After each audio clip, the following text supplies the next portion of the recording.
बिल्कुल ना बोलियो अगले जन्म में गूंगे हो जाओ। लेकिन बोलो थोड़े थोड़े बहुत बोलियो कहूँ अकले हो गए। अकले के क्या ब्रांड होता है कचो अकले होता है कचो तुतले होता है कहाँ गो है भी अरे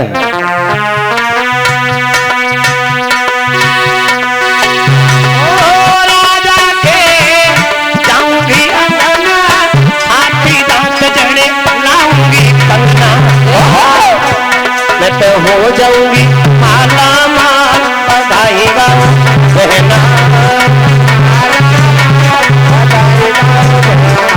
राजा के जन्म में लाल बधाईगा बहना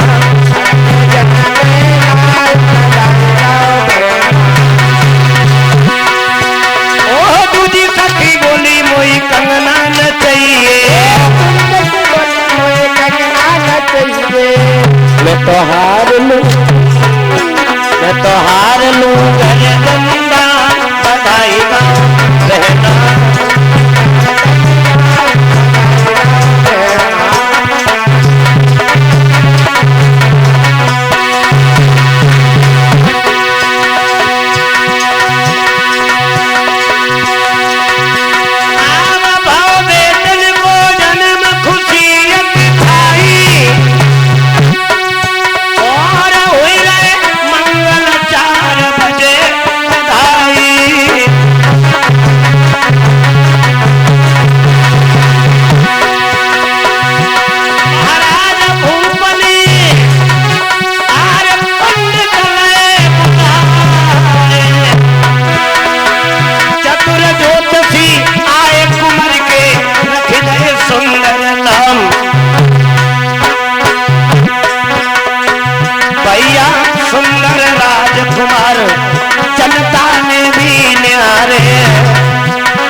बड़ी रानी के पुत्र पैदा हुआ जिसका नाम धर्म और छोटी रानी सुरुचि के बालक पैदा हुआ उसका नाम उत्तम।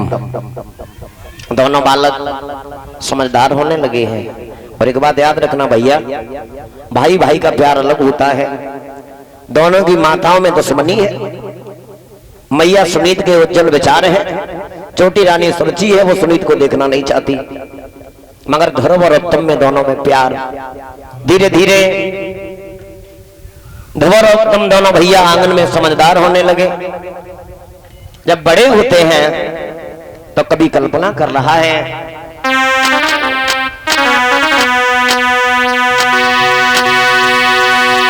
अरे धीरे धीरे जाने भय दूलाला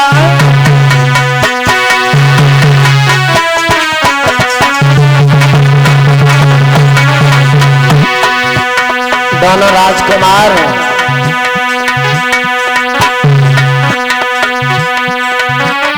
अरे धीरे धीरे श्यामे भय दूलाला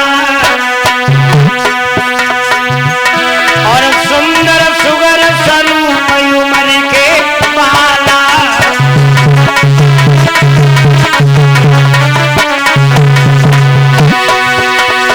एक दिन की बात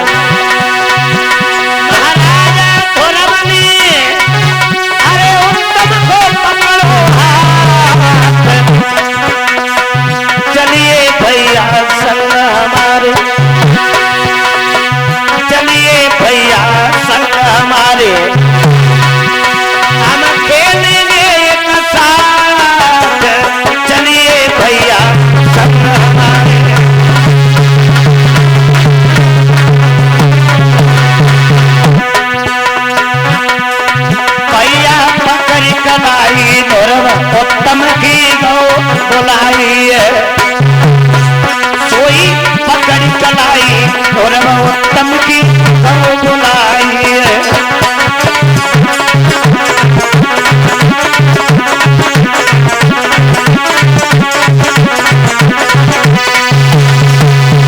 एक दिन धर्म और उत्तम दोनों बालक गली में खेल रहे हैं और छोटे छोटे बालक होते हैं तो झगड़ा भी हो जाता है, मगर ध्रुव बड़ा उज्जवल विचार का है, बचपन से ही ध्रुव बड़ा समझदार है। मगर ध्रुव के ऊपर जिसकी नजर जाती है उसे ऐसा लगता है कि मेरा बालक आ रहा है। जिस किसी की नजर ध्रुव के ऊपर जाती है, मगर छोटी रानी सुरुचि ने देखा है कि हमारा बेटा और सौत के लड़की के साथ खेल रहा है, तो छोटी रानी ने छड़ी उठाई, दौड़ करके गई, ध्रुव से कुछ नहीं कहा, उसने अपने बेटा उत्तम के गाल में ताक से तमाचा दिया। कमीना पगला हो गया, अरे गांव के बच्चा क्या सभी मर गए कि तू भंगन के बच्चे के साथ खेल रहा है। तमाचा तो उत्तम के गाल में लगा, लेकिन ध्रुव को ऐसा लगा कि किसी ने कलेजा निकाल के बाहर फेंक दिया हो। ध्रुव रोता हुआ अपनी मां के पास गया है और अपनी मैया से जाकर के कहा है कि मैया, मौसी ने भैया को मारा है और हमसे कहा है तू भंगन का बालक है। और याद रखना भाइयों, बड़ी रानी ने अपने बेटा ध्रुव को समझाया है कि तुम उत्तम के साथ खेलने नहीं जाओगे। ध्रुव, हमें ऐसा लग रहा है कि तुम्हारी किस्मत में भैया के साथ खेलना नहीं बदा है। आज उसने उत्तम के गाल में तमाचा मारा है, कल अगर तुम्हें उत्तम के साथ देख लिया ध्रुव तो वो तुम्हारे गाल में भी तमाचा मार सकती है। उसके लिए ये कोई बात ज्यादा बड़ी नहीं है। ध्रुव ने देखा है कि मां को बड़ा तेज बुखार है, नन्हे नन्हे हाथों से ध्रुव मैया के पैर दबा रहा है, मैया सुनीत का सर दबा रहा है। तब तक मां सुनीत को नींद आ जाती है और छोटा बालक अगर मां के सर पैर को दबाए तो मां को ऐसा लगता है कि वो मां स्वर्ग में पहुंच गई या स्वर्ग उस चारपाई पे पहुंच गया हो। सुनीत को नींद ने दबा लिया है, सुनीत सो गई। तब तक नीचे से उत्तम ने आकर के आवाज लगाई, ध्रुव भैया, ए ध्रुव भैया। ध्रुव ने छत से नीचे झांक करके देखा उत्तम, तो उत्तम को निहार के ध्रुव के आंखों से आंसू बहने लगे। ध्रुव कहने लगा उत्तम से, भैया हमें नहीं बुलाओ। उत्तम कहने लगा, भैया ध्रुव तुम नीचे आओ, आज हम और तुम गली में नहीं चलेंगे, आज हम तुम वहां चलेंगे जो हमारी मां उस जगह पे कभी नहीं जाती है। ध्रुव ने समझाया उत्तम को, भैया नहीं, के भैया मत तेरे पीरन तोई मौसी मारेगी। उत्तम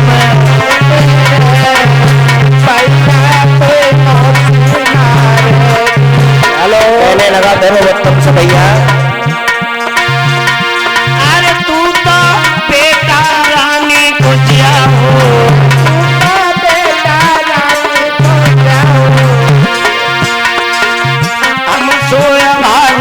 भंगन ले पाओ,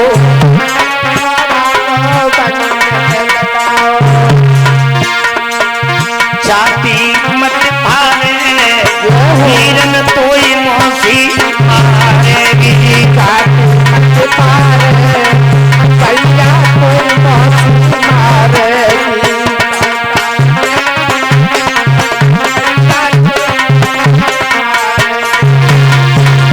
उत्तम कहने लगा, भैया क्या कह रहे हो ध्रुव, तुम बड़े हो हम छोटे हैं, मगर अगर तुम नीचे अगर नहीं आते हो, एक बात नहीं मालूम कितना प्यार है भाइयों में। महाराज उत्तम की निकरी नहीं राशि, जो नहीं नीचे आवो भैया डाल मरे फांसी। सोई सुने उत्तम की बात, ध्रुव नीचे को भागोए। सोई सुने भैया की बात, ध्रुव नीचे को भागोए।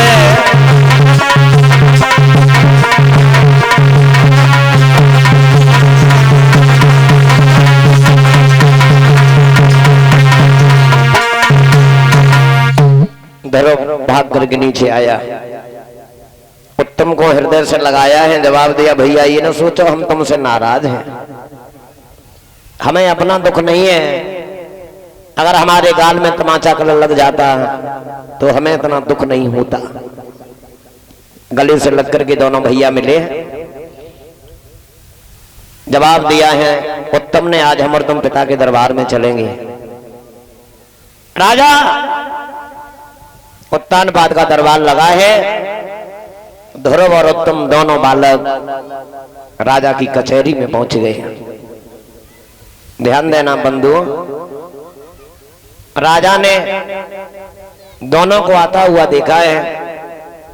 ध्रुव देखने में इतना सुंदर था, राजा से नहीं रोका गया, सिंहासन से कूद के भागी, और ध्रुव जहां पैदल पैदल आ रहा है, भाग करके ध्रुव को परीक्षित महाराज गोदी में उठा लिया। उत्तम की कलाई पकड़ के गद्दी पे आकर के ध्रुव को गोदी में, उत्तम पिता के घुटनों पे हाथ रख करके जमीन पे खड़ा हो गया। उस सभा में एक नीच बैठा हुआ था, और ऐसी कोई जगह नहीं होती जहां नीच मौजूद ना हो। चुगला चूकत है नहीं, गाय कहो चै रोए, घर घर फूट कराए दे, करे एक गेंदोए। चुगला की पहचान आप लोग पहचानोगे कैसे? चुगला कद चुगला हो तो कद चुगली और होती है, और का तमाशा था मसाची का। देखो चुगला की पहचान हम तुम्हें बताएं, शाम को सब लोग सर्दी के महीना में 8-9 बजे तक रजाई में प्रवेश हो जाते हैं, और जो लोग इधर उधर की चुगली करते हैं ना, फिर वे 9 बजे दोनों हाथ बगल में दाबे हुए हैं, जगली से बागली में, बागली से जा गली में, समझ रहे हो, खतरा से खाली ना हो। चुगला से मन की बात कहो तो चुगला कबहू न चूके गो, अंधन पे भैंसिया कुत भइयो, दोनों की 11 कूते गो। वृक्ष के नीचे ऊंट करो तो पत्ता ही पत्ता सूते गो, और सियार को बस में दाब दियो, पर आधी रात पे की गे। चुगला से मन की बात कहो तो चुगला कबहू न चूके गो, और कुत्ते टूसने लगवाए दो तो टांग उठाए के। एक नीच वहां बैठा है, चुगला आगे बढ़ा। बड़े भैया संतोष चतन जी महाराज, अरे एक चुगला खोरने जाई,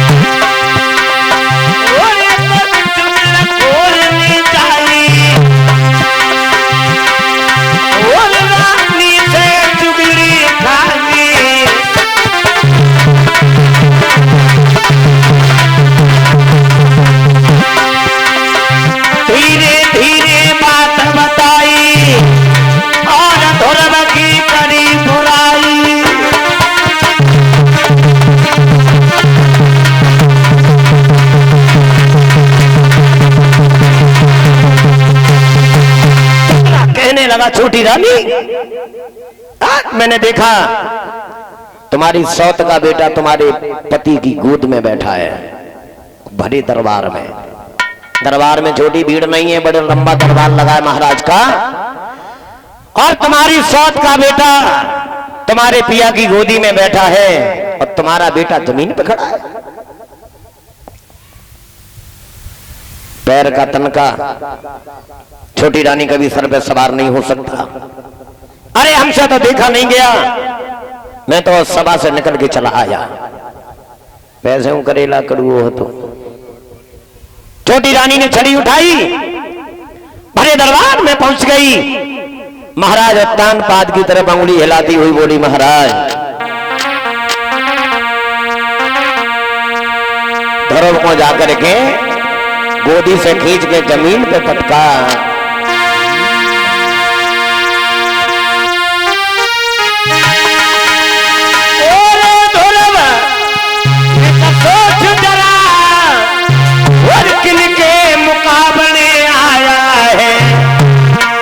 पति से बोली, अकल तुम्हारी पड़ गई है गोदी में गधा गधाया।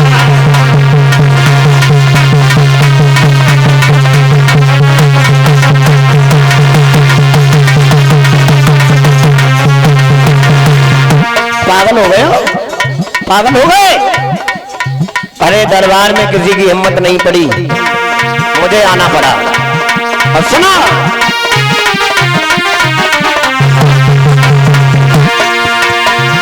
अकल तुम्हारी पड़ गई है गोदी में गधा गधाया है।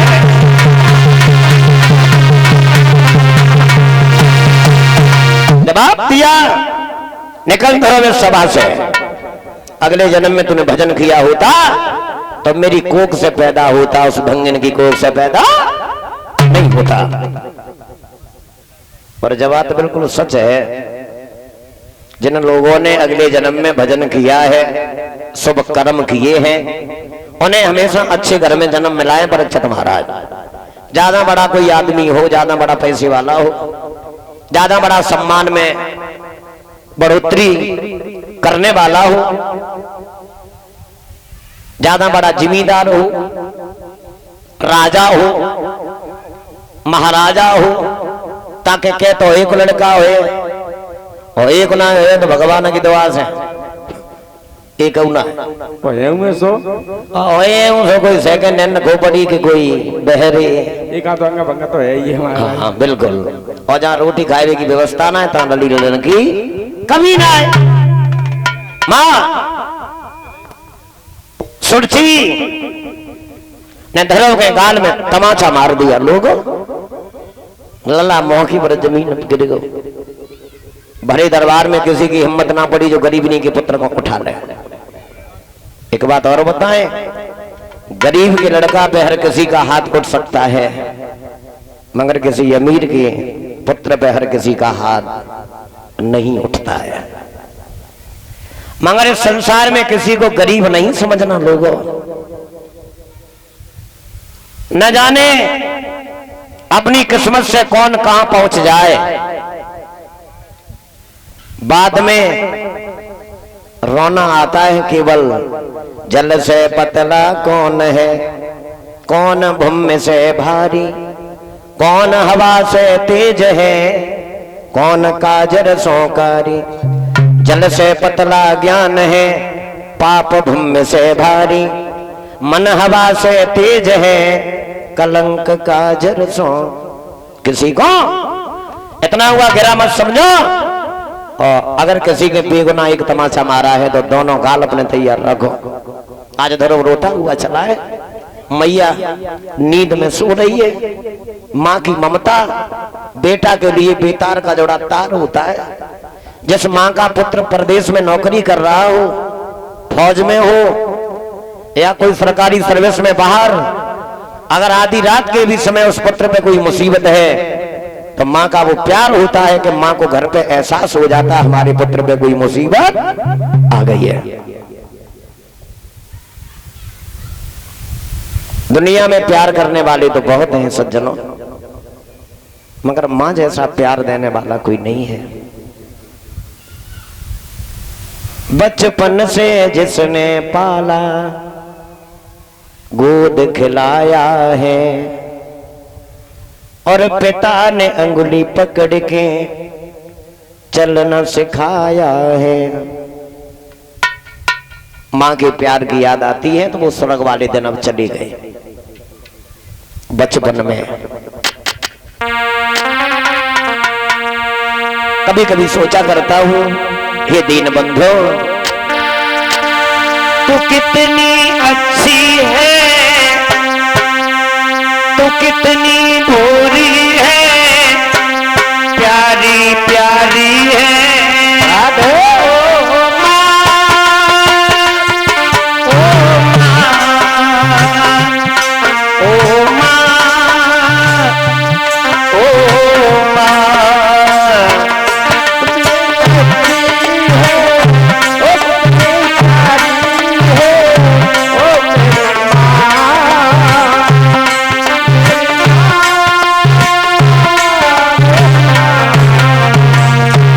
का प्यार। जरा ध्यान में इधर। माँ बच्चों की क्या होती है, होते हैं किस्मत वाले जिनकी माँ होती है। वो लोग बड़े किस्मतवान होते हैं जिनके घर में माँ होती है। माँ परमात्मा का दूसरा रूप है, जैसे कहते हम और आप माँ। माँ बच्चों की क्या होती है, होते हैं किस्मत वाले जिनकी माँ होती है। तो कितनी अच्छी है, तो कितनी भोली है, प्यारी प्यारी है। ओ माँ, ओ माँ, ओ माँ, ओ माँ।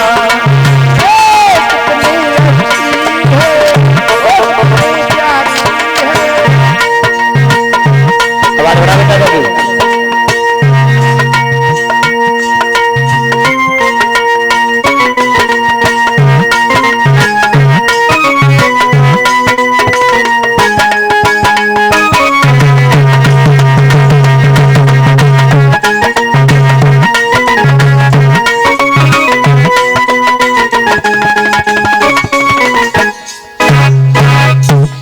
धर्म को रोता हुआ देखा है। माँ सुनीत ने झपट के गोदी में उठा लिया धर्म।